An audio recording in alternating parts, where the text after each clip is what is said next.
പ്രിയപ്പെട്ടവരെ, യേശുക്രിസ്തുവിന്റെ നാമത്തിൽ ഞാൻ നിങ്ങളെ സ്വാഗതം ചെയ്യുന്നു. ഇതൊരു മനോഹരമായ സ്ഥലമാണല്ലേ നിങ്ങൾ പുറകിൽ കാണുന്നുണ്ടോ?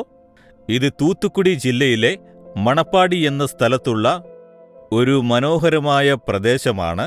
ഇവിടെ നല്ല ഭംഗിയുള്ള ഒരു കത്തോലിക്ക ദേവാലയമുണ്ട്. അതിന്റെ പുറകുവശത്താണ് ഈ ധ്യാനമണ്ഡപം കെട്ടിപ്പടുത്തിരിക്കുന്നത്. ഫ്രാൻസിസ് സേവ്യർ എന്നൊരു ദൈവദാസൻ വന്ന് താമസിച്ചിരുന്ന ഒരു സ്ഥലമാണിത്. ഇവിടെ വന്നുകഴിഞ്ഞാൽ ധ്യാനമണ്ഡപത്തിൽ പ്രാർത്ഥിക്കാൻ സാധിക്കും. വളരെ മനോഹരമായ ഒരു സ്ഥലമാണിത്. ശരി, ഈ ദിവസം ദൈവം നിങ്ങൾക്കൊരു വാക്യം നൽകുന്നു. എന്താണതെന്നറിയാമോ?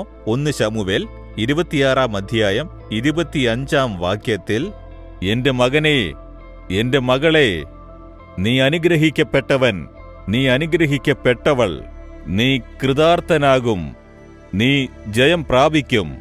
എത്ര മനോഹരമായ ഒരു വാക്യമാണിത്. ദൈവം ഈ വാക്യത്തിലൂടെ നിങ്ങളെ അനുഗ്രഹിക്കുന്നു.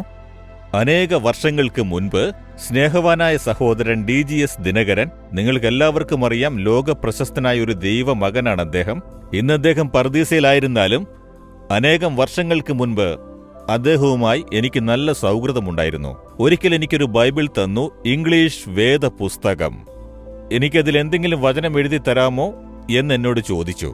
അദ്ദേഹം ആ വേദപുസ്തകത്തിൽ ഈ വചനമാണ് എഴുതി തന്നത്: എന്റെ മകനെ, നീ അനുഗ്രഹിക്കപ്പെട്ടവൻ, നീ വൻ ക്രിയകൾ ചെയ്യും, മേൽക്കുമേൽ ബലം പ്രാപിക്കും എന്ന് അദ്ദേഹം എഴുതി തന്നു.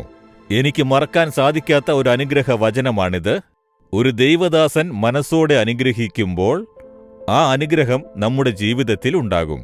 അതുപോലെ തന്നെ കർത്താവായ യേശുവിന്റെ നാമത്തിൽ ഞാൻ നിങ്ങളോട് പറയുന്നു, എന്റെ മകനെ, എന്റെ മകളെ, നീ അനുഗ്രഹിക്കപ്പെട്ടവൻ, നീ അനുഗ്രഹിക്കപ്പെട്ടവൾ, നീ വൻ കാര്യങ്ങളെ ചെയ്യും, നീ മേൽക്കുമേൽ ബലം പ്രാപിക്കുമെന്ന് യേശുവിന്റെ നാമത്തിൽ നിങ്ങളെ അനുഗ്രഹിക്കുന്നു.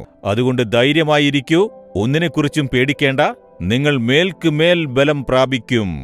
അതിനാൽ സന്തോഷത്തോടെ ദൈവത്തെ സ്തുതിക്കൂ. പിതാവേ, യേശുക്രിസ്തുവിന്റെ നാമത്തിൽ ഈ പരിപാടി കാണുന്ന ഈ മകനെയും ഈ മകളെയും ഞാൻ അനുഗ്രഹിക്കുന്നു. അവർ മേൽക്കുമേൽ ബലം പ്രാപിക്കണം.